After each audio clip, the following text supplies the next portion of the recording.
Today we are going to start a new chapter which is dual nature of radiation and matter. Now I'll give you a quick introduction about what is radiation and what is material. Things in the universe can be classified as things that possess wave nature and things that possess material nature. Now things that possess wave nature has been classified under radiation and things that possess material nature has been classified under materials. Now we will do a comparative study of radiation and material. So first thing, you know that in radiation, the radiation will be propagated in waves in this way. So they spreads in waves. Now a material, if I am throwing a pen, that will be moving in a straight line. So here that shoots in straight line, here that spreads in waves.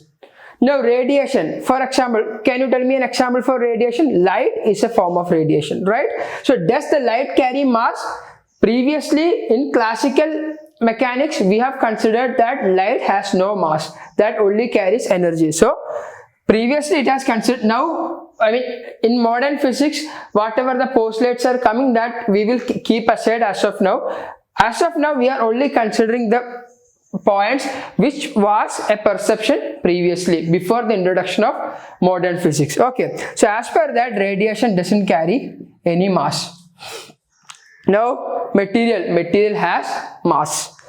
Then comes how can we experience radiation and material. Now material with touch we can experience, so visually we can inspect, so it is visible and has volume and dimension. For example, this pen, the cap is a material, this one is a material. I can see, I can measure the volume, so this can be experienced with touch. So these are the things that comes under materials, or these are the properties of material. But in the case of radiation, that can only be experienced. So how can I experience a light radiation? So light when falls on my body, so I will have, my body will heat it up. So it's a kind of, thermal sensation will be there. And whenever light falls on an object, we can see that object. So in this way, we can experience radiation. Now radiation carries energy. So that is the reason, why Earth heated up during daytime, because that energy is coming along with the light from sun. So when radiations are coming from sun, so this carries energy. This energy is basically heating up Earth during daytime. Okay.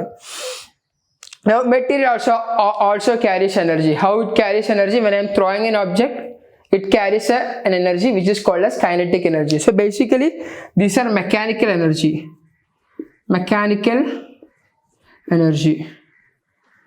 And this one, energy possessed due to frequency. And you will learn that a radiation having a frequency of nu will be carrying a total energy of h nu. Here in this case, half mv square, and potential energy we can calculate. See, in the difference in between these two is all the equation in this will be having m in it. For example, half mv square. Because it has mass, see this point, so it carries an energy in the form of, kinetic energy and also potential energy. For example, mgh. So mgh can only be measured for objects that are having mass.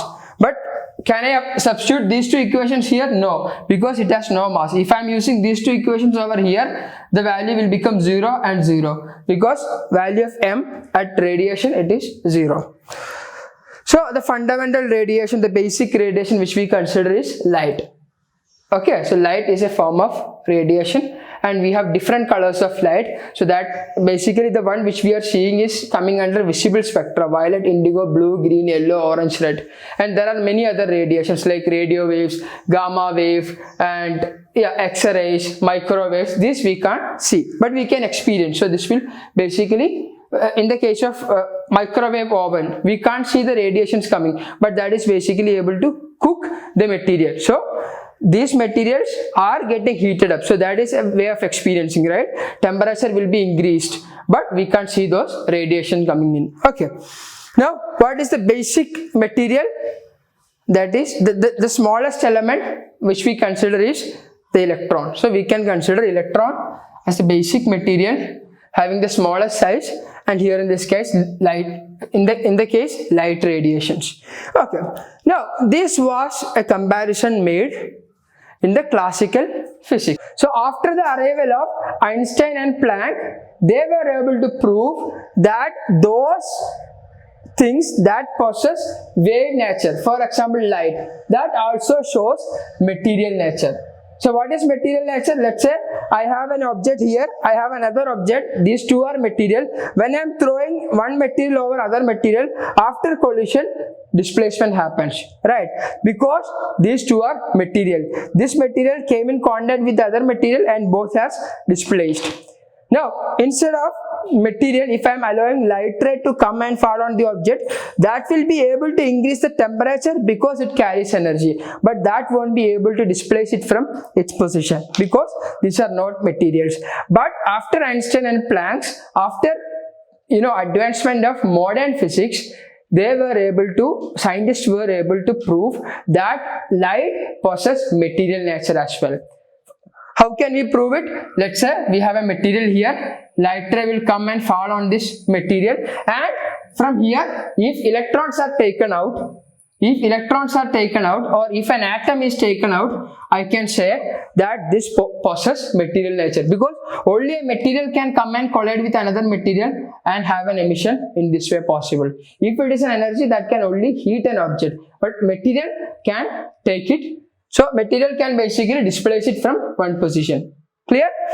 Now scientists were able to prove that light possesses material nature.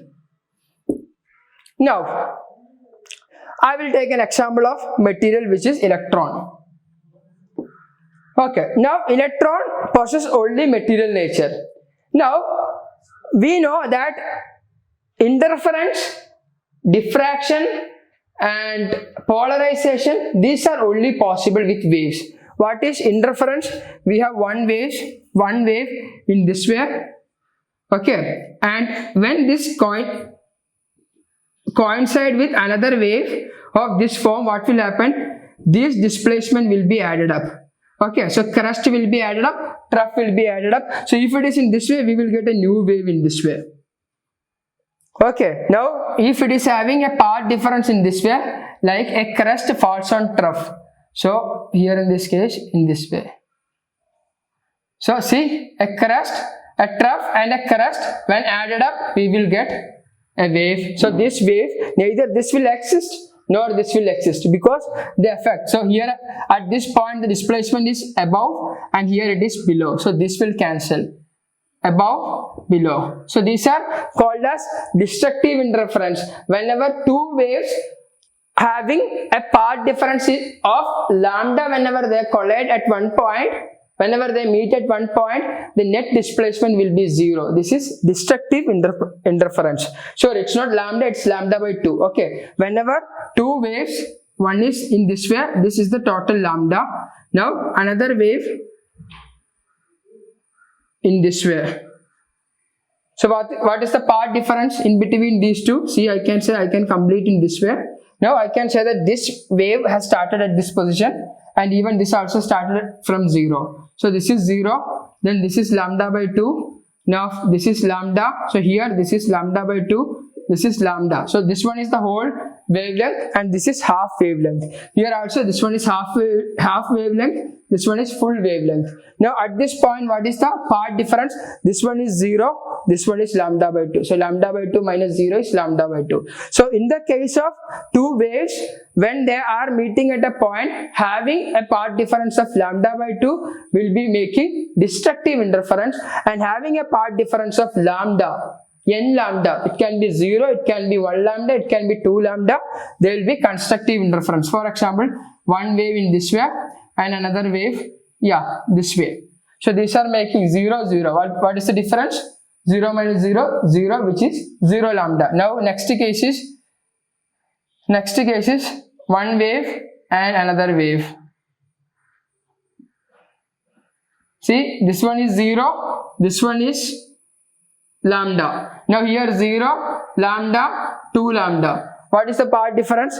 Here it is lambda and here it is 0. Lambda minus 0, lambda itself, that is equal to 1 lambda. So here this will be constructive interference. So crest and trough will be added up to get a new wave having higher amplitude. So anyway, we will learn all these things in the chapter wave optics. Okay, now this is only possible in the case of radiation, constructive interference, destructive interference, diffraction and polarization. This is only possible in radiation. But in modern physics, scientists were able to prove that a moving electron can make diffraction pattern. See, we know that the one which is making diffraction pattern is radiation, but they were able to make, so Davison and Germer experiment we will learn in this chapter, they were able to prove that a moving electron will make a diffraction pattern, which means the material will possess wave nature. So what we have learned here, what is the conclusion of this? That the radiation possesses material nature, and material nature, the object which are possessing material nature will also possess radiation nature. Okay, now that is the meaning of this chapter, dual nature of radiation and matter. So in the case of radiation, that possesses radiation nature and also material nature. That is the example of a moving electron making a diffraction pattern. Okay, now what is the dual nature of matter? That will possess matter nature and also radiation nature. How we will learn that? A photon and light will be able to take an electron from a metal. So why the electron is coming out? Because there is a collision of a material with an electron. Electron is a material. So see, this is radiation. So radiation, when they bombard or when they meet an electron, basically radiation meeting an electron, that can take a matter particle, or that can take an electron from an atom, correct? Now, but if radiation is a material, and when this material is colliding with another material, that can take an electron, which means that we can prove radiation carries, or radiation possesses material nature. Okay, thank you.